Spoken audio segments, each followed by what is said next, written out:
ಮಾತನಾಡ್ತಾನೆ ನಮ್ಮ ತಂಬಾಕು ಬೆಳೆಗಾರರ ಸಮಸ್ಯೆಯನ್ನ ತಿಳಿತಾ ಇದ್ದಂಗೆ ನಾವು ಅಲ್ಲಿ ಹೋಗ್ಬೇಕಾಗಿರ್ತಕ್ಕಂಥದ್ದು ಇವತ್ತು ಒಂದು ರೈತ ಪರವಾದಂತ ಒಂದು ಚಿಂತನೆ ಬದ್ಧತೆ ಇಟ್ಕೊಂಡು ಪಾರ್ಟಿಯನ್ನ ಕಟ್ಟಿದ್ದೇವೆ. ಹಾಗಾಗಿ ಅಲ್ಲಿ ಹೋಗಿ ಬರ್ಲಿಕ್ಕೆ ಸ್ವಲ್ಪ ತಡ ಆಯ್ತು. ಹಾಗಾಗಿ ದಯಮಾಡಿ ತಾವು ಯಾರು ಕೂಡ ಮಾಧ್ಯಮದ ಮಿತ್ರರು ಅನ್ಯತಾ ಭಾವಿಸಬಾರ್ದು. ನನಗೆ ಗೊತ್ತು 4 ಗಂಟೆ ಆಗಿದೆ. ನಮಗೇನೋ 5 ಗಂಟೆಗಿಂತ ಮುಂಚೆ ಊಟ ಸಿಕ್ಕಿದ್ರೆ ನಮ್ಮ ಪುಣ್ಯ, ಸಿಕ್ಲಿಲ್ಲ ಅಂದ್ರೂ ಸಂತೋಷವೇ. ಆದರೆ ನಿಮಗೆ ಊಟಕ್ಕೂ ಕೂಡ ಇನ್ನೂ ಬಿಟ್ಕೊಡ್ಲಿಕ್ಕೆ ಆಗಿಲ್ವಲ್ಲ ಅಂತಕ್ಕಂಥದ್ದು ನನಗೂ ಒಳಗಡೆ ಮನಸ್ಸಿನಲ್ಲಿ ಕೊರಿತಾ ಇದೆ. ದಯಮಾಡಿ ಹಿರಿಯ ಮಾಧ್ಯಮದ ಸ್ನೇಹಿತರು ಕ್ಷಮೆ ಇರಲಿ. ವೇದಿಕೆ ಮುಂದೆ ನಾನು ಅವಾಗ್ಲಿಂದ ಬಹಳ ಸೂಕ್ಷ್ಮವಾಗಿ ಗಮನಿಸ್ತಾ ಇದ್ದೇನೆ. ಬಹುಶಃ ಇವತ್ತಿನ ಈ ಒಂದು ಕಾರ್ಯಕ್ರಮ 11:30 12 ಗಂಟೆಗೆ ಕರೆ ಕೊಟ್ಟರು ಅಂತ ಅನ್ಕೊಳ್ತೇನೆ.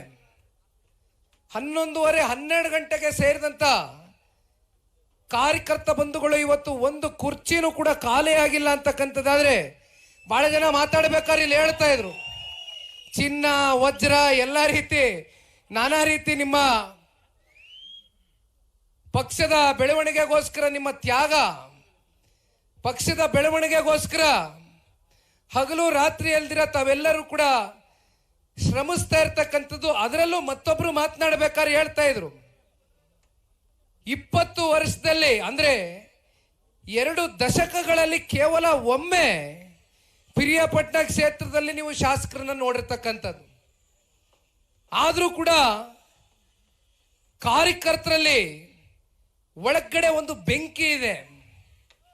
ಆ ಬೆಂಕಿ ಯಾವತ್ತು ಆರುತ್ತಪ್ಪ ಅಂದ್ರೆ ಮತ್ತೆ 2028ರಲ್ಲಿ ಪಿರಿಯಾಪಟ್ಟಣದಿಂದ ಜನತಾದಳ ಪಕ್ಷದಿಂದ ಶಾಸಕರನ್ನ ನೀವು ಹುಟ್ಟಾಕ್ತಕ್ಕಂಥ ದಿನ ಬಹುಶಃ ಒಂದ್ ಹಂತಕ್ಕೆ ನೀವೆಲ್ಲರೂ ತಣ್ಣಗಾಗ್ತೀರಾ ಅಂತ ಅಂದ್ಕೊಂಡಿದ್ದೇನೆ. ದಯವಿಟ್ಟು ಅಲ್ಲಿವರೆಗೂ ಬೆಂಕಿ ಉರಿತಾ ಇರಲಿ. ಯಾಕೆಂದ್ರೆ ದೀಪ ಬೆಳಗ್ಬೇಕಾದ್ರೆ ನಮ್ಮ ಮೈಸೂರು ಜಿಲ್ಲೆ ನಾಯಕರು ನಾವೆಲ್ಲರೂ ಹೆಣ್ಮಕ್ಳನ್ನ ಕರೆಸಿ ಅವ್ರ ಮೂಲಕ ದೀಪ ಬೆಳಗಿಸ್ಬೇಕು ಅಂತ ತೀರ್ಮಾನ ಮಾಡಿದ್ವಿ.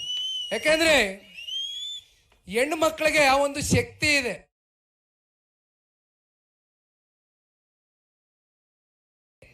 ಹೆಣ್ಣು ಮಕ್ಕಳು ಬೆಳಗಿದ ದೀಪ, ಆ ದೀಪ ಎಷ್ಟು ಉರಿತಾ ಇತ್ತು ಅಂತ ನೋಡಿದ್ರೆ ಬಹುಶಃ ಆ ತಾಯಿ ಚಾಮುಂಡೇಶ್ವರಿಯ ಒಂದು ಶುಭ ಸಂಕೇತ ಇವತ್ತು ಹೆಣ್ಮಕ್ಳ ಮೂಲಕ ದೀಪ ಬೆಳಗುವ ಮೂಲಕ 2028ಕ್ಕೆ ದಯಮಾಡಿ ಯಾರು ಕೂಡ ಆದ್ರೆ ನಮ್ಮ ಮೈಸೂರು ಜಿಲ್ಲೆ ನಾಯಕರು ನಾವೆಲ್ಲರೂ ಹೆಣ್ಮಕ್ಳನ್ನ ಕರೆಸಿ ಅವ್ರ ಮೂಲಕ ದೀಪ ಬೆಳಗಿಸ್ಬೇಕು ಅಂತ ತೀರ್ಮಾನ ಮಾಡಿದ್ವಿ.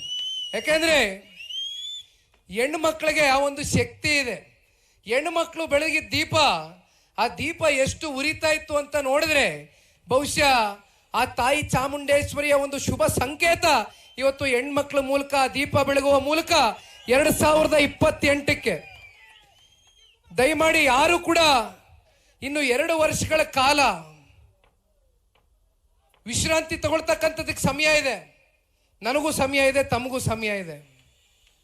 ಇಲ್ಲಿ ಬಸವರಾಜ ನಿನ್ನ ಹೆಸರು, ಆ ಸಲ್ಯೂಟ್ ಚೆನ್ನಾಗಿ ಹೊಡೆದ ಕಣ. ನೀನ್ ಸಲ್ಯೂಟ್ಗೆಲ್ಲ ನೀನ್ ಕುಮಾರಣ್ಣ ತಗೊಂಬಂದ್ ಒಂದು ಫೋಟೋ ಕೊಟ್ಟಲ್ಲ, ಅದಕ್ಕೆ ನಿನ್ನ ಹೆಸರು ಕೇಳ್ಕೊಂಡೆ ಅಲ್ಲೇ ಬಸವರಾಜನ್ ಗೊತ್ತಾಯ್ತು. ನೋಡಿ ಆಯ್ತು ಆಯ್ತು ಕುತ್ಕೊಳ್ಳ ಗೊತ್ತಾಯ್ತು. ಮೈಸೂರು ಜಿಲ್ಲೆ ಇಡೀ ಹಳೆ ಮೈಸೂರು ಪ್ರಾಂತ್ಯದಲ್ಲಿ 2018ರಲ್ಲಿ ನಾನು ನೆನೆಸ್ಕೊಳ್ಳೇಬೇಕು. ಕುಮಾರ ಪರ್ವ ಚಾಲನೆ ಆಗಿದ್ದು ಇದೇ ಮೈಸೂರು ಜಿಲ್ಲೆ, ಇದೇ ಒಂದು ಪುಣ್ಯ ಭೂಮಿಯಲ್ಲಿ ರಾಜಕೀಯವಾಗಿ ಒಂದು ಶಕ್ತಿಯನ್ನ ತಂದುಕೊಟ್ಟು ಸನ್ಮಾನ್ಯ ಕುಮಾರಣ್ಣ ಅವರಿಗೆ ಈ ಜಿಲ್ಲೆಯಿಂದ ಮುಖ್ಯಮಂತ್ರಿಗಳಾಗಿ ಮಾಡಿದಂತ ಜಿಲ್ಲೆ ಇದು. ಹಾಗಾಗಿ ಇಂಥ ಒಂದು ಜಿಲ್ಲೆಯಲ್ಲಿ 2ನೇ ಹಂತದ ಪ್ರವಾಸ ಎತ್ಕೊಂಡಿರ್ತಕ್ಕಂಥದ್ದು, ಅದರಲ್ಲೂ ನಿಮ್ಮೆಲ್ಲರನ್ನು ಕೂಡ ನಿಮ್ಮೆಲ್ಲರ ಹುಮ್ಮಸ್ಸು, ಆ ಒಂದು ಚೈತನ್ಯವನ್ನ ಕಣ್ಣಾರೆ ನೋಡಿ ನನಗೆ 100ಕ್ಕೆ 100ರಷ್ಟು ಆತ್ಮವಿಶ್ವಾಸ ಇದೆ. ನಿಮ್ಮೆಲ್ಲರ ಒಂದು ದೃಢ ಸಂಕಲ್ಪ ದಯಮಾಡಿ 28ಕ್ಕೆ ವಿಧಾನಸಭಾ ಮೆಟ್ಲನ್ನ ಹತ್ತಿಸ್ತಕ್ಕಂಥದ್ದು ಒಂದು, ಇಲ್ಲಿ ಶಾಸಕರನ್ನ ಕಾಣ್ತಕ್ಕಂಥದ್ದು ಒಂದು. ಆದರೆ ಈ ವರ್ಷ ಕಾರ್ಯಕರ್ತರ ಚುನಾವಣೆ ಇದೆ. ಕಾರ್ಯಕರ್ತರ ಚುನಾವಣೆ ಬಹಳ ಗಂಭೀರವಾಗಿ ಈ ಬಾರಿ ಜನತಾದಳ ಪಕ್ಷ ಇದನ್ನ ಪರಿಗಣನೆಗೆ ತಗೊಂಡಿದೆ. ಕಾರಣ ನಮ್ಮ ವಿಧಾನಸಭಾ ಚುನಾವಣೆಗಳಲ್ಲಿ, ನಮ್ಮ ಸಂಸತ್ ಚುನಾವಣೆಗಳಲ್ಲಿ ನಮ್ಮನ್ನ ಶಾಸಕರಾಗಿ ಮಾಡಬೇಕು, ನಮ್ಮನ್ನ ಸಂಸದರಾಗಿ ಮಾಡಬೇಕು ಅಂತಕ್ಕಂಥ ಪ್ರತಿನಿತ್ಯದ ನಿಮ್ಮ ಹೋರಾಟಕ್ಕೆ ಇವತ್ತು ಕಾರ್ಯಕರ್ತರನ್ನ ಗುರುತಿಸಿ ಗ್ರಾಮ ಪಂಚಾಯಿತಿಗಳಲ್ಲಿ, ಜಿಲ್ಲಾ ಪಂಚಾಯಿತಿಗಳಲ್ಲಿ, ತಾಲೂಕು ಪಂಚಾಯಿತಿಗಳಲ್ಲಿ, ಯಾವುದೇ ಸ್ಥಳೀಯ ಚುನಾವಣೆಗಳಲ್ಲಿ ನಿಮ್ಮ ಕೈಗೆ ಅಧಿಕಾರವನ್ನು ಕೊಟ್ಟು, ನಿಮ್ಮ ಮೂಲಕ ಅಧಿಕಾರದ ಚುಕ್ಕಾಣಿಯನ್ನು ಕೊಟ್ಟು ಈ ರಾಜ್ಯದ ಸಮಗ್ರ ಅಭಿವೃದ್ಧಿಗೋಸ್ಕರ ಈ ವರ್ಷ ನಾವೆಲ್ಲರೂ ಕೂಡ ಮೈಸೂರು ಜಿಲ್ಲೆಯ ನಾಯಕರು ಪಣ ತೊಟ್ಟು ನಿಮ್ಮ ಜೊತೆಯಲ್ಲಿ ನಿಂತ್ಕೊಳ್ತೇವೆ ಗಟ್ಟಿಯಾಗಿ ಅಂತಕ್ಕಂಥದ್ದು ಈ ಸಂದರ್ಭದಲ್ಲಿ ಪಕ್ಷದ ಒಬ್ಬ ಯುವ ಕಾರ್ಯಕರ್ತನಾಗಿ ನಿಮಗೆ ಮಾತನ್ನು ಕೊಡ್ಲಿಕ್ಕೆ ಬಯಸ್ತೇನೆ.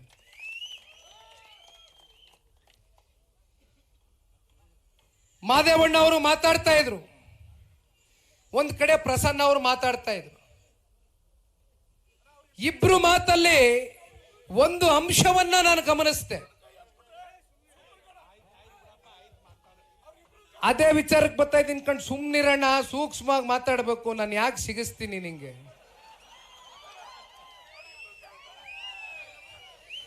ಮಾದೇವಣ್ಣು ನಾನು ದೃಢ ಸಂಕಲ್ಪ ತೊಟ್ಟಿದ್ದೀನಿ.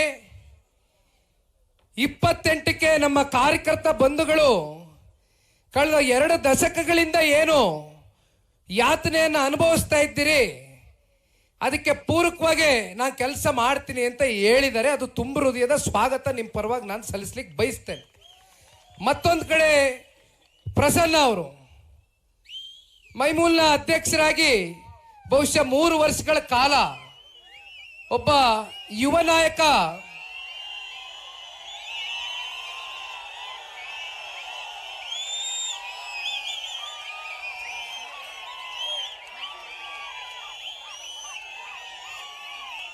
ಪ್ರಸನ್ನ ಅವರು ಡೈರಿ ವಿಚಾರಕ್ಕೆ ಸಂಬಂಧಪಟ್ಟಂತೆ ಹಾಲು ಉತ್ಪಾದಕರಿಗೆ ಯಾವ ರೀತಿ ಅವರ ಒಂದು ಅವಧಿಯಲ್ಲಿ ಪ್ರೋತ್ಸಾಹವನ್ನು ಕೊಟ್ಟೆ ಅಂತಕ್ಕಂಥದ್ರ ಬಗ್ಗೆ ಕೂಡ ಹೇಳ್ತಾ ಇದ್ರು. ಪ್ರಸನ್ನ ಅವರಿಗೆ ನಾನು ಯಾವಾಗಲೂ ಒಂದು ಮಾತನ್ನು ಹೇಳ್ತಾ ಇರ್ತೇನೆ. ನಾನು ಅವರು ಹೆಚ್ಚು ಕಮ್ಮಿ ಒಂದೇ ವಯಸ್ಸಿನವರು, ಒಂದು ಸ್ವಲ್ಪ ಬೇಗ ಮದುವೆ ಆಗ್ಬಿಟ್ಟ ನಮ್ಮ ಅಣ್ಣ, ಮಕ್ಕಳೆಲ್ಲ ದೊಡ್ಡ ದೊಡ್ಡವರಾಗಿ ಬೆಳೆದ್ಬಿಟ್ಟವ್ರು ಅಷ್ಟೇ.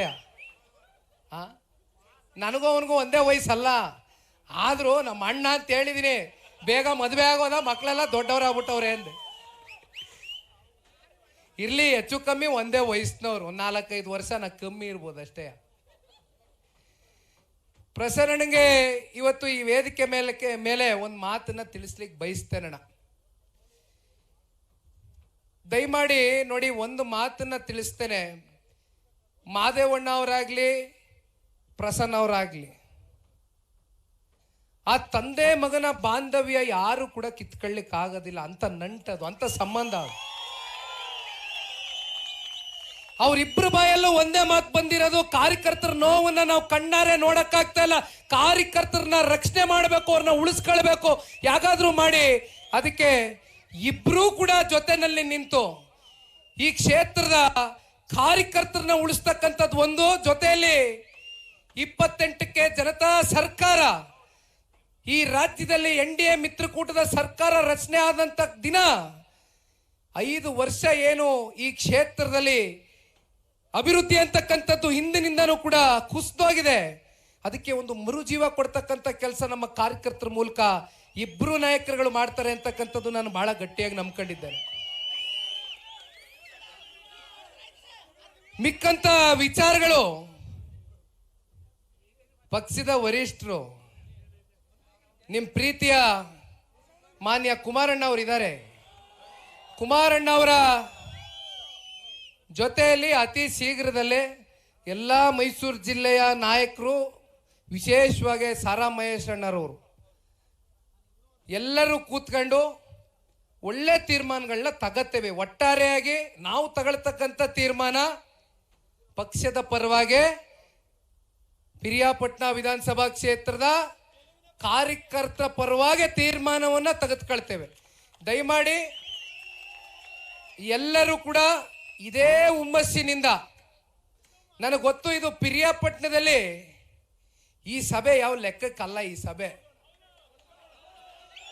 ನೀವು ಮನ್ಸು ಮಾಡಿದ್ರೆ ವಿಧಾನಸೌಧ ಗಡಗಿಸುವಷ್ಟು ತಾಕತ್ತು, ಆ ಶಕ್ತಿ ಒಂದು ಸಮಾವೇಶ ಮೂಲಕ ಮುಂದಿನ ದಿನಗಳಲ್ಲಿ ಪಿರಿಯಾಪಟ್ಟಣ ಕ್ಷೇತ್ರದಲ್ಲಿ ವಿಶೇಷವಾಗಿ ಒತ್ತಿ ಒತ್ತಿ ಹೇಳ್ತಾನೆ. ಮಹೇಶ್ ಅಣ್ಣ ಅವರು ನನ್ನ ಪಕ್ಕದಲ್ಲಿ ಕೂತ್ಕೊಂಡ ಕಿವಿಲ್ ಒಂದೇ ಮಾತು ಹೇಳ್ತಾ ಇದ್ರು, ಎಲ್ಲ ಹೇಳ್ಬಿಟ್ಟವ್ರೆ ಚಿನ್ನ ವಜ್ರ ಅಂತ, ಇನ್ನೇನು ನನಗೆ ಉಳಿಸಿಲ್ಲ ಭಾಷಣ ಮಾಡಕ್ಕೆ. ಕೊನೆಗೆ ನನಗೆ ಮೈಕ್ ಕೊಟ್ಟವ್ರೆ, ತಗ ನೀನು ಮಾತಾಡು ಅಂತ. ಸನ್ಮಾನ್ಯ ದೇವೇಗೌಡರು ಸಾಹೇಬ್ರ ಮೇಲೆ, ಸನ್ಮಾನ್ಯ ಕುಮಾರಣ್ಣ ಅವ್ರ ಮೇಲೆ, ಜನತಾದಳ ಪಕ್ಷ ಅಂದ್ರೆ ರೈತರ ಪಕ್ಷ ಅಂತಕ್ಕಂಥದ್ದು ರೈತರು ಪ್ರತಿ ಸಂದರ್ಭದಲ್ಲೂ ಕೂಡ ನೋಡಿದ್ದೀರಿ. ಅದನ್ನ ಇಳಿ ವಯಸ್ಸಿನಲ್ಲಿ ದೇವೇಗೌಡರು ಸಾಹೇಬರು ಪ್ರತಿ ಸಂದರ್ಭದಲ್ಲೂ ಸಾಬೀತು ಮಾಡಿದ್ದಾರೆ. ಹಾಗಾಗಿ ಇಂಥ ಒಂದು ಪಕ್ಷವನ್ನ ಉಳಿಸ್ಕೊಳ್ತಕ್ಕಂಥ ನಿಟ್ಟಿನಲ್ಲಿ ನಾವು ನೀವೆಲ್ಲರೂ ಇವತ್ತೇನು ಸೇರಿದ್ದೀವಿ, ಮುಂದೆ ಸಮಯ ಬರಲಿ. ನಿಖಿಲ್ ಕುಮಾರಸ್ವಾಮಿಗೆ ಇನ್ನೂ ಕೈಕಾಲು ಗಟ್ಟಗವೆ, ಹೆಂಗೋ ಇನ್ನೂ ಯಾವುದೋ ಶುಗರು ಪಗರು ಬಂದಿಲ್ಲ, ನೋಡುವ ಅದು ಎಲ್ಲಿವರೆಗೂ ಬರಲ್ಲ ಅಂತ. ಅದಿರ್ಲಿ, ಅದು ಬದಿಗಿಡುವ. ನಿಮ್ ಜೊತೆಯಲ್ಲಿ ಜಿಲ್ಲೆಯ ನಾಯಕರಿದ್ದಾರೆ. ನಿಖಿಲ್ ಕುಮಾರಸ್ವಾಮಿ ಪಿರಿಯಾಪಟ್ಟಣ ವಿಧಾನಸಭಾ ಕ್ಷೇತ್ರದ ಯಾವುದೇ ಆಗು ಹೋಗುಗಳಿರಲಿ, ಅದರ ಜವಾಬ್ದಾರಿ ಹೊಣೆಗಾರಿಕೆ ನಮ್ಮ ಮೈಸೂರು ಜಿಲ್ಲೆಯ ನಾಯಕರಾಗಿರ್ತಕ್ಕಂಥ ಸಾರಾ ಮಹೇಶ್ ಅಣ್ಣವರ ಜೊತೆಯಲ್ಲಿ ಇರ್ತಕ್ಕಂಥ ಎಲ್ಲ ನಾಯಕರ ಜೊತೆಯಲ್ಲಿ ಕೂತು ಕಾರ್ಯಕರ್ತರನ್ನ ಉಳಿಸ್ತಕ್ಕಂಥದ್ದಕ್ಕೆ, ಕಾರ್ಯಕರ್ತರನ್ನ ರಕ್ಷಿಸ್ತಕ್ಕಂಥದ್ದಕ್ಕೆ ನಿಮ್ಮ ಜೊತೆಯಲ್ಲಿ ನಾನು ಕೂಡ ಒಬ್ಬ ಕಾರ್ಯಕರ್ತನಾಗಿ ಹೆಜ್ಜೆ ಹಾಕ್ತೀನಿ. ದಯವಿಟ್ಟು ಯಾವುದೇ ಸಣ್ಣ ಪುಟ್ಟ ವಿಚಾರಗಳಿದ್ರು ಅದು ಇವತ್ತಿನಿಂದನೇ ಬದಿಗಿಟ್ಬಿಡಿ, ಅದು ಬಿಟ್ಟು ಮುಂದಕ್ಕೆ ಹೋಯ್ತೀನಿ. ಈಗ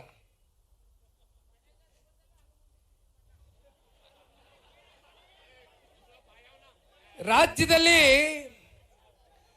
ಕಾಂಗ್ರೆಸ್ನ ಸರ್ಕಾರ ಆಡಳಿತಕ್ಕೆ ಬಂದು 3 ವರ್ಷ ಆಗದೆ.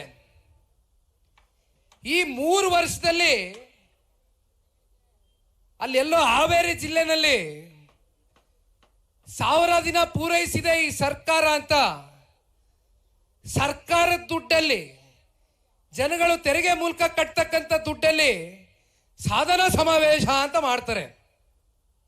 1000 ದಿನ ಪೂರೈಸ್ಬಿಟ್ಟಿದೀವಿ ಅಂತ ಮಹೇಶ್ ಅಣ್ಣವರು ಮಾತಾಡಬೇಕಾದ್ರೆ ಹೇಳ್ತಾ ಇದ್ರು.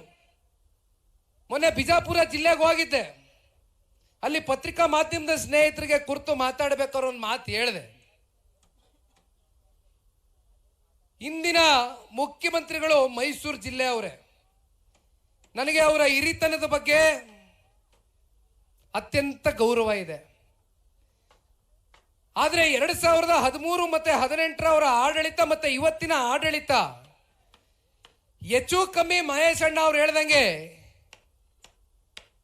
ಕರ್ನಾಟಕ ಕಂಡಂತ ಅತ್ಯಂತ ಅಪರೂಪದ ಒಂದು ವ್ಯಕ್ತಿತ್ವ ಮಾಜಿ ಮುಖ್ಯಮಂತ್ರಿಗಳು ದೇವರಾಜ ಅರಸರವರು.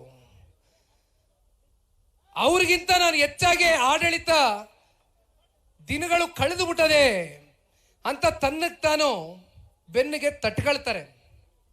ಅದರ ಜೊತೆಯಲ್ಲಿ ಬಹುಶಃ 17ನೇ ಬಡ್ಜೆಟ್ ಇರಬೇಕು ಮಂಡಿಸ್ತಾ ಇರೋದು, ಮಾರ್ಚ್ 9ನೇ ತಾರೀಕು.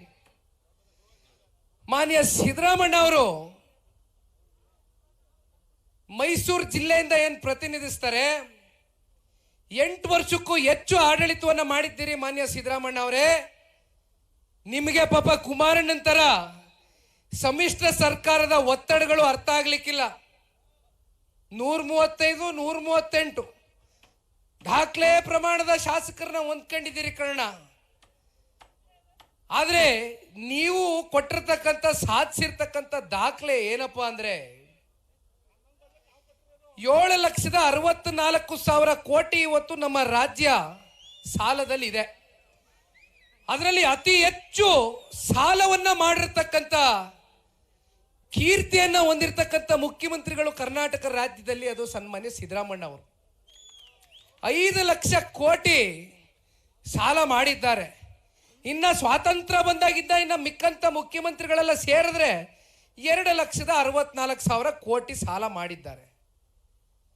ನಾನು ಮಾನ್ಯ ಸಿದ್ದರಾಮಣ್ಣ ಅವರಲ್ಲಿ ಒಂದು ಪ್ರಶ್ನೆಯನ್ನ ಕೇಳಲಿಕ್ಕೆ ಬಯಸ್ತೇನೆ. ಕುಮಾರಣ್ಣ ಅವರು ನಿಮ್ಮ ಜೊತೆ ಸರ್ಕಾರ ರಚನೆ ಮಾಡಿದಾಗ ಇಲ್ಲಿ ಎಲ್ಲ ನಾಯಕರುಗಳು ಸ್ಮರಿಸ್ಕೊಳ್ತಾ ಇದ್ರು. ಇವತ್ತಿಗೂ ಕೂಡ ಹಳ್ಳಿಗಳು ಹೋದ್ರೆ ರೈತಾಪಿ ವರ್ಗ ನೀವು ನೆನೆಸ್ಕೊಳ್ತೀರಿ. ರೈತರು ಸಂಕಷ್ಟದಲ್ಲಿದ್ದಾಗ ಸಾಲಗಳು ತಗೊಂಡು ಸಾಲದ ಹೊರೆಯಿಂದ ಆತ್ಮಹತ್ಯೆಗೆ ಶರಣಾದಂತ ಸನ್ನಿವೇಶವನ್ನ ನೋಡಿ ನಮ್ಮ ರೈತರನ್ನ ಉಳಿಸ್ಬೇಕು ಅಂತಕ್ಕಂಥ ಗಟ್ಟಿ ನಿಲುವಿನಿಂದ ಸನ್ಮಾನ್ಯ ಕುಮಾರಣ್ಣವರು ತಗೊಂಡಂತ ತೀರ್ಮಾನ ಇಡೀ ದೇಶದಲ್ಲಿ ಯಾವುದಾದ್ರೂ ರಾಜ್ಯದ ಮುಖ್ಯಮಂತ್ರಿ ರೈತರ ಸಂಪೂರ್ಣ ಸಾಲ ಮನ್ನಾ ಮಾಡಿರ್ತಕ್ಕಂಥ ಏಕೈಕ ನಿದರ್ಶನ ಇದ್ರೆ ಅದು ರೈತರ ಮಗ ಸನ್ಮಾನ್ಯ ದೇವೇಗೌಡರು ಸಾಹೇಬರ ಸುಪುತ್ರ ಸನ್ಮಾನ್ಯ ಕುಮಾರಣ್ಣ ಅವರು. ರೈತರ ಸಾಲ ಮನ್ನಾ ಮಾಡಿಯೂ ಕೂಡ ಕುಮಾರಣ್ಣ ಅವರು ರಾಜ್ಯವನ್ನ ಅಥವಾ ರಾಜ್ಯದ ಪ್ರಜೆಗಳನ್ನ ಸಾಲಗಾರರಾಗಿ ಮಾಡಲಿಲ್ಲ. ಇದು ಕುಮಾರಣ್ಣನ್ಗೆ ಆಡಳಿತದಲ್ಲಿ ಇರ್ತಕ್ಕಂಥ ಅನುಭವ. ಇವತ್ತು ಯಾತಕ್ಕೋಸ್ಕರ ಕುಮಾರಣ್ಣ ಅವರು ಅಥವಾ ಕುಮಾರಣ್ಣನ ದೇಶದ ಗೌರವಾನ್ವಿತ ಪ್ರಧಾನಮಂತ್ರಿಗಳು ಶ್ರೀ ನರೇಂದ್ರ ಮೋದಿಜಿಯವರು ಅತ್ಯಂತ ಗೌರವದಿಂದ 2 ಹುದ್ದೆಗಳನ್ನ ಕೊಟ್ಟಿದ್ದಾರೆ. ವಿಕಸಿತ ಭಾರತವನ್ನ ಕಟ್ತಕ್ಕಂಥದಕ್ಕೆ ಕುಮಾರಣ್ಣ ಅಂತಕ್ಕಂಥ ಒಬ್ಬ ಮಂತ್ರಿ ನನ್ನ ಸಚಿವ ಸಂಪುಟದಲ್ಲಿ ಇರಬೇಕು ಅಂತಕ್ಕಂಥ ನಿರ್ಧಾರವನ್ನು ಮಾಡಿ ದೇಶದ ಗೌರವಾನ್ವಿತ ಪ್ರಧಾನಮಂತ್ರಿಗಳೊಂದು ಅವಕಾಶ ಕೊಟ್ಟಿದ್ದಾರೆ. ಅದಕ್ಕೆ ಕಾರಣ 2 ಬಾರಿ ಅತ್ಯಂತ ಅಲ್ಪಾವಧಿಯಲ್ಲಿ ಅವರು ಕೊಟ್ಟಿರ್ತಕ್ಕಂಥ ಕಾರ್ಯಕ್ರಮಗಳು, ಯೋಜನೆಗಳು ಜನಾನುರಾಗಿಗಳಾಗಿ ಇವತ್ತು ಸನ್ಮಾನ್ಯ ಕುಮಾರಣ್ಣ ಅವರು ಅಧಿಕಾರ ಇರಲಿ ಅಧಿಕಾರ ಇಲ್ಲದೆ ಹೋಗ್ಲಿ ನಮ್ಮ ಮನೆ ಮುಂದೆ ಇವತ್ತಿಗೂ ಕೂಡ ಬರ್ತಕ್ಕಂಥವ್ರು ಯಾರೋ ಸೂಟು ಬೂಟ್ ಹಾಕೊಂಡಿರ್ತಕ್ಕಂಥ ದೊಡ್ಡ ದೊಡ್ಡ ವ್ಯಾಪಾರಸ್ಥರಲ್ಲ. ರೈತರು, ಯುವಕರು ಕೆಲಸ ಕೇಳ್ಕೊ ಬರ್ತಾರೆ. ಇಲ್ಲಾಂದ್ರೆ ಯಾರು ಆರೋಗ್ಯ ಸಮಸ್ಯೆ ಇದ್ರೆ ಸಮಸ್ಯೆ 5 ಲಕ್ಷ 10 ಲಕ್ಷ 20 ಲಕ್ಷ ಬಿಲ್ಗಳಾಗವೆ, ನಮ್ಗೆ ಹೆಂಗಾದ್ರೂ ಮಾಡಿ ನಮ್ಮನ್ನು ಉಳಿಸ್ಕಡಿ ಅಂತ ಬರ್ತಾರೆ. ಇದು ಕುಮಾರಣ್ಣವರು ಸಂಪಾದನೆ ಮಾಡಿರ್ತಕ್ಕಂಥ ಆಸ್ತಿ. ಹಾಗಾಗಿ ಪಾಪ ನಾನು ಒಂದು ಮಾತು ಇತ್ತೀಚೆಗೆ ಹೇಳಿದೆ, ದಯಮಾಡಿ ಕೇಳಿಸ್ಕೊಳ್ಬೇಕು, ಬಹಳ ಗಂಭೀರವಾದಂತ ವಿಚಾರ. ಇದು ನಿಖಿಲ್ ಕುಮಾರಸ್ವಾಮಿ ಭಾವನೆ ಅಲ್ಲ, ಅಷ್ಟೇ ಅಲ್ಲ. ನಾನು ಬಹಳ ಸ್ಪಷ್ಟವಾಗಿ ಹೇಳಿದ್ದೇನೆ, 9,000 ಕಿಲೋಮೀಟರ್ ಇಡೀ ರಾಜ್ಯ ವ್ಯಾಪ್ತಿ ನಾನು ಪ್ರವಾಸ ಮಾಡಿದೆ. ಹಳೆ ಮೈಸೂರು ಪ್ರಾಂತ್ಯ ಅಷ್ಟಕ್ಕೆ ಸೀಮಿತವಾಗ್ದಿರ ಕಲ್ಯಾಣ ಕರ್ನಾಟಕ, ಕಿತ್ತೂರು ಕರ್ನಾಟಕ, ಮಧ್ಯ ಕರ್ನಾಟಕ, ಉತ್ತರ ಕನ್ನಡ ಸೇರಿದಂತೆ ಅನೇಕ ಜಿಲ್ಲೆಗಳಲ್ಲಿ ಪ್ರವಾಸ ಮಾಡಿದಾಗ ಜನ ಎಲ್ಲೋದ್ರೂ ಕೂಡ ಕುಮಾರಣ್ಣನ ಆಡಳಿತವನ್ನ ನೆನೆಸ್ಕೊಳ್ತಕ್ಕಂಥದ್ನ ನಾನು ಹತ್ರ ಕಣ್ಣಾರೆ ನೋಡಿದ್ದೇನೆ. ಹಾಗಾಗಿ ನಾನು ಮಾತನಾಡಬೇಕಾದ್ರೆ ಮಾಧ್ಯಮಗಳಲ್ಲಿ ಏನು ಹೇಳಿದೆ, ಜನ ಇವತ್ತು ಎಲ್ಲೋದ್ರೂ ಕೂಡ ಕುಮಾರಣ್ಣನ ಒಂದು ಆಡಳಿತವನ್ನ ನೆನೆಸ್ಕೊಳ್ತಾ ಇದ್ದಾರೆ. ಅಂತ ಒಬ್ಬ ವ್ಯಕ್ತಿ ಮತ್ತೆ ಈ ರಾಜ್ಯದ ಚುಕ್ಕಾಣಿಯನ್ನ ಹಿಡಿದ್ರೆ ರಾಜ್ಯದ ಬಡವರಿಗೆ, ರೈತರಿಗೆ, ದೀನ ದಲಿತರಿಗೆ, ನೊಂದಿರ್ತಕ್ಕಂಥ ವರ್ಗಕ್ಕೆ ನ್ಯಾಯ ಕೊಡ್ತಾರೆ ಈ ಒಬ್ಬ ವ್ಯಕ್ತಿ ಅಂತಕ್ಕಂಥದ್ನ ಜನ ಚರ್ಚೆ ಮಾಡ್ತಾವ್ರೆ ಅಂತ ಮಾತ್ರ ನಿಖಿಲ್ ಕುಮಾರಸ್ವಾಮಿ ಹೇಳ್ದ. ನನಗೂ ಒಂದು ಅಲ್ಪ ಸ್ವಲ್ಪ ರಾಜಕೀಯದ ಪ್ರಜ್ಞೆ ಇದೆ. ನನಗೆ ಗೊತ್ತಿದೆ, ನಾವು NDA ಮಿತ್ರಕೂಟದಲ್ಲಿ ಇದ್ದೀವಿ. ಅಲ್ಲೆಲ್ಲೋ KR ಪೇಟೆಗೆ ಹೋದೆ, ನಮ್ಮ ಮಂಜಣ್ಣ ಶಾಸಕ ಆಗವನೆ ಕರ್ದ, ಅಣ್ಣ ಪಕ್ಷ ಸೇರ್ಪಡೆ ಕಾರ್ಯಕ್ರಮ ಅದೇ, ನೀನು ಬಂದು ಹೋಗ್ಬೇಕು ಅಂತ ಹೋಗಿದ್ದೆ. ಮಾತಾಡ್ತಾ ಮಾತಾಡ್ತಾ ಒಂದು ಮಾತು ಹೇಳಿದೆ, ಮಂಜಣ್ಣನಿಗೆ ಕೊನೆ 15 ದಿನ ಇದ್ದಂಗೆ ಟಿಕೆಟ್ ಸಿಕ್ತು. ಅಲ್ಲಿ ಸ್ವಲ್ಪ ಪೈಪೋಟಿ ಇತ್ತು ಟಿಕೆಟ್ ವಿಚಾರವಾಗಿ. ಕೊನೆಗೆ ಟಿಕೆಟ್ ಸಿಕ್ಕಿದ ಮಂಜಣ್ಣ ಸಂಘಟನೆ ಮಾಡ್ಕೊಂಡು KR ಪೇಟೆನಲ್ಲಿ ಇದೇ ರೀತಿ ಯಾವ ರೀತಿ ನೀವು ಪ್ರೀತಿಸ್ತೀರಿ, ಇಷ್ಟೇ ಪ್ರೀತಿ ಅಲ್ಲೂ ಕೂಡ KR ಪೇಟೆನಲ್ಲಿ ದೇವೇಗೌಡರ ಮೇಲೆ, ಕುಮಾರಣ್ಣನ ಮೇಲೆ ಆ ಕ್ಷೇತ್ರದ ಜನ ಪ್ರೀತಿ ಇಟ್ಕೊಂಡವ್ರೆ. ಇಷ್ಟೆಲ್ಲ ಪ್ರೀತಿ ವಿಶ್ವಾಸದಿಂದ ಮಂಜಣ್ಣ ನಿನ್ನ ಗೆಲ್ಸಿ ಆರಿಸಿ ಶಾಸಕರಾಗಿ ಮಾಡವ್ರೆ ಜನ. ಆ ಪ್ರೀತಿ ವಿಶ್ವಾಸನ ಉಳಿಸ್ಕೊಂಡೋಗು, ಮತ್ತೆ ಆರಿಸ್ಬರೋದಕ್ಕೆ ಏನ್ ಮಾಡ್ತೀಯ ಮಾಡು ಅಂತಂದೆ. ನಿಖಿಲ್ ಕುಮಾರಸ್ವಾಮಿ ಘೋಷಣೆನೆ ಮಾಡ್ಬಿಟ್ಟ ಅಂತಂದ್ರು. ನಾನು ಒಂದು ಮಾತು ಹೇಳ್ತೇನಣ್ಣ, ನಾನು ಈ ಪಕ್ಷದ ಅತ್ಯಂತ ಸಾಮಾನ್ಯ ಕಾರ್ಯಕರ್ತನಲ್ಲಿ ಒಬ್ಬ. ನಿಮ್ ಜೊತೆಯಲ್ಲಿ ನಾನು ಬೆರಿತಕ್ಕಂಥದಕ್ಕೆ ಬಂದಿರತಕ್ಕಂಥವ್ನು. ಜನರೊಂದಿಗೆ ಜನತಾದಳ ಘೋಷ ವ್ಯಾಖ್ಯೆ ಕೊಟ್ಟಿರ್ತಕ್ಕಂಥದ್ದು. ಯಾವತ್ತೂ ಕೂಡ ಜಾತ್ಯತೀತ ಜನತಾದಳ ಜನರೊಂದಿಗೆನೆ ಇದ್ದು 25 ವರ್ಷ ಒಂದು ಪ್ರಾದೇಶಿಕ ಪಕ್ಷ ಬೆಳ್ಳಿ ಹಬ್ಬವನ್ನ ಆಚರಣೆ ಮಾಡ್ತಾ ಇದೆ ಅಂತಕ್ಕಂಥದ್ದಾದ್ರೆ ಅದು ಬಹುಶಃ ಕರ್ನಾಟಕ ರಾಜ್ಯದಲ್ಲಿ ಒಂದು ದೊಡ್ಡ ಮೈಲಿಗಲ್ಲು, ಒಂದು ಇತಿಹಾಸ ಅಂತಕ್ಕಂಥದ್ದು ಈ ಸಂದರ್ಭದಲ್ಲಿ ನಾನು ಹೇಳ್ತಾ, ಅದಕ್ಕೆ ಕಾರಣಕರ್ತರಾಗಿರ್ತಕ್ಕಂಥವ್ರು ತಾವುಗಳೆಲ್ಲ. ಯಾವುದೇ ಅಪೇಕ್ಷೆಗಳಿಲ್ದಿರ, ನಿರೀಕ್ಷೆಗಳಿಲ್ದಿರ ಈ ಪಕ್ಷವನ್ನ ಕಟ್ತೇವೆ, ದೇವೇಗೌಡರು ಸಾಹೇಬರು ಕಟ್ಟಿರ್ತಕ್ಕಂಥ ಪಕ್ಷಕ್ಕೆ ನಾವೆಲ್ಲರೂ ಕೂಡ ಆಧಾರ ಸ್ತಂಭಗಳಾಗಿ ನಿಲ್ತೇವೆ. ನಮ್ಮ ಮನೆ ಮಠ ಹೋದ್ರೂ ಪರವಾಗಿಲ್ಲ, ನಮಗೆ ಪಕ್ಷ ಉಳಿಬೇಕು ಅಂತ ತ್ಯಾಗದ ಮನಸ್ಥಿತಿಯಿಂದ ಇರ್ತಕ್ಕಂಥವ್ರು. ಯಾಕಂದ್ರೆ ನಾನು ಎರಡೂ ಪಕ್ಷದ ಕಾರ್ಯಕರ್ತರನ್ನು ನೋಡಿದ್ದೀನಿ. ಎರಡೂ ಪಕ್ಷದಲ್ಲೂ ಅಲ್ಲಿ ಇಲ್ಲಿ ಬರ್ತಕ್ಕಂಥ ಕೆಲವೊಂದಷ್ಟು ವಿಚಾರಗಳನ್ನು ನಾನು ಕೇಳಿದ್ದೀನಿ.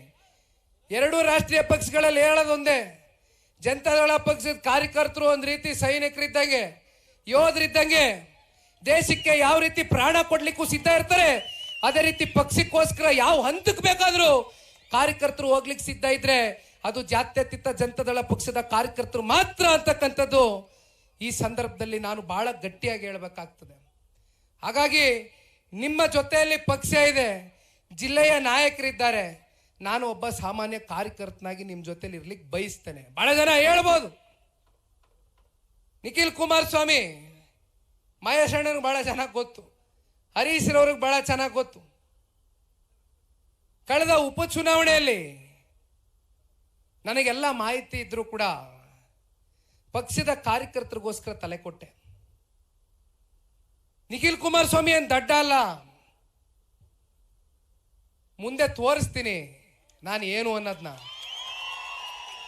ಪಾಪ 1000 ದಿನದ ಸಾಧನ ಸಮಾವೇಶದಲ್ಲಿ ಮಾನ್ಯ ಉಪಮುಖ್ಯಮಂತ್ರಿಗಳು ಮಾತಾಡ್ತಾ ನಿಖಿಲ್ ಕುಮಾರಸ್ವಾಮಿ ಹೆಸರನ್ನ ಜ್ಞಾಪಿಸ್ಕೊಂಡವ್ರೆ. ನಿಖಿಲ್ ಕುಮಾರಸ್ವಾಮಿನ ಸೋಲ್ಸ್ಬಿಟ್ಟೆ, ಮಾಜಿ ಮುಖ್ಯಮಂತ್ರಿ ಮಗನ್ ಸೋಲ್ಸ್ಬಿಟ್ಟೆ ಅಂತಂತಾರೆ. ಸೋಲು ಗೆಲುವು ಅಂತಕ್ಕಂಥದ್ದು ಶಾಶ್ವತ ಅಲ್ಲ ಮಾನ್ಯ ಉಪಮುಖ್ಯಮಂತ್ರಿಗಳೇ, ಇದು ಪ್ರಜಾಪ್ರಭುತ್ವ. ಪ್ರಜಾಪ್ರಭುತ್ವದಲ್ಲಿ ಯಾವ ಸಂದರ್ಭದಲ್ಲಿ ಯಾರಿಗೆ ಗೆಲ್ಲಿಸ್ಬೇಕು, ಯಾರನ್ನ ಮನೆಯಲ್ಲಿ ಕೂರಿಸ್ಬೇಕು, ಯಾರ ಮೂಲಕ ಈ ರಾಜ್ಯ ಕಟ್ಟಿಸ್ಬೇಕು, ಯಾರನ್ನ ತಿರಸ್ಕಾರ ಮಾಡಿ ಮನೆಗೆ ಕಳಿಸ್ಬೇಕು ಅಂತ 2028ಕ್ಕೆ ಕನ್ನಡ ನಾಡಿನ 7.5 ಕೋಟಿ ಕನ್ನಡಿಗರು ತೀರ್ಮಾನ ಮಾಡ್ತಾರೆ. ಕಾಯೋಣ. ಹಾಗಾಗಿ ನಾನಿಲ್ಲಿ 3 ಚುನಾವಣೆಗಳಲ್ಲಿ ಸೋತಿರ್ಬೋದು. ಚುನಾವಣೆಯ ಗೆಲುವು ಸೋಲಿನ ಮೇಲೆ ನಾಯಕತ್ವ ನಿರ್ಧಾರ ಆಗ್ಲಿಕ್ಕಿಲ್ಲ. ಒಬ್ಬ ನಾಯಕನಿಗೆ ಬೇಕಾಗಿರ್ತಕ್ಕಂಥ ಗುಣ, ನಮ್ಮನ್ನ ನಂಬ್ಕೊಂಡಿರ್ತಕ್ಕಂಥ ಕಾರ್ಯಕರ್ತರು, ನಮ್ಮನ್ನ ನಂಬ್ಕೊಂಡಿರ್ತಕ್ಕಂಥ ವರ್ಗ. ಇವತ್ತು ಒಂದು ಪ್ರಾದೇಶಿಕ ಪಕ್ಷ ಈ ರಾಜ್ಯದಲ್ಲಿ ಬಹಳ ಜನ ಕಟ್ಟತಕ್ಕಂಥದಕ್ಕೆ ಪ್ರಯತ್ನ ಮಾಡಿದ್ರು. ಆಯಾ ರಾಜಕಾರಣದ ಸನ್ನಿವೇಶಕ್ಕೆ ತಕ್ಕಂತೆ ತುಂಬಾ ಜನ ಕಟ್ಲಿಕ್ಕೆ ಪ್ರಯತ್ನ ಮಾಡಿದ್ರು. ಒಂದು ಚುನಾವಣೆ ಕಳೀತು, ಪಕ್ಷದ ಕತೆ, ಅದರ ಅಸ್ತಿತ್ವ ಅಲ್ಲಿಗೆ ಮುಗೀತು. ಮೊನ್ನೆ ಇನ್ನೊಂದು ಮಾತು ಮಾತಾಡಬೇಕಾದ್ರೆ ಹೇಳ್ತಾ ಇದ್ದೆ, ಜನತಾದಳ ಪಕ್ಷದ ಶಕ್ತಿ ಏನು ಅಂತ ಕೇಳ್ತಾರೆ ಒಂದೈದು ಜನ. ಜನತಾದಳ ಪಕ್ಷ ಕೇವಲ ಹಳೆ ಮೈಸೂರು ಪ್ರಾಂತ್ಯಕ್ಕೆ ಸೀಮಿತ ಆಗಿದೆ. ಜನತಾದಳ ಪಕ್ಷ ಪ್ರತಿ ಚುನಾವಣೆಯಲ್ಲೂ ನೆಲ ಕುಸಿತಾ ಇದೆ ಅಂತ ಪಾಪ ಹೀಯಾಳಿಸಿ ಮಾತಾಡ್ತಾರೆ ಒಂದಷ್ಟು ಜನ. ಅವ್ರಿಗೆ ಗೊತ್ತಿಲ್ಲ ವಿಚಾರ. ಹಳೆ ಮೈಸೂರು ಪ್ರಾಂತ್ಯದಲ್ಲಿ 55 ಕ್ಷೇತ್ರದಲ್ಲಿ 40 ಕ್ಷೇತ್ರ ಗೆದ್ಕ ಬಂದಿದ್ದೇವೆ ಅನೇಕ ಚುನಾವಣೆಗಳಲ್ಲಿ. ಕಲ್ಯಾಣ ಕರ್ನಾಟಕದಲ್ಲಿ 25% ವೋಟ್ ಶೇರ್ ಇಟ್ಕೊಂಡಿದ್ದೀವಿ. ಮಧ್ಯ ಕರ್ನಾಟಕದಲ್ಲಿ 20% ವೋಟ್ ಶೇರ್ ಇಟ್ಕೊಂಡಿದ್ದೀವಿ. ನಾನು ಹೇಳ್ತಾ ಹೋದ್ರೆ ಎಲ್ಲ ಹೊರಗಡೆ ಹಾಕ್ಬೋದು.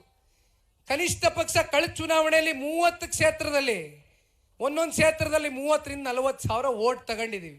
ಅಂದ್ರೆ ಯಾರನ್ನ ಮನೇಲಿ ಕೂರಿಸ್ಬೋದು, ಯಾರನ್ನ ಸರ್ಕಾರ ರಚನೆ ಮಾಡ್ಲಿಕ್ಕೆ ಸಾಕಾರ ಕೊಡ್ಬೋದು ಅಂತಕ್ಕಂಥ ರಾಜಕೀಯದ ಒಂದು ಶಕ್ತಿ ಜನತಾದಳ ಪಕ್ಷಕ್ಕೆ ನೀವೆಲ್ಲ ತುಂಬಿದ್ದೀರಿ.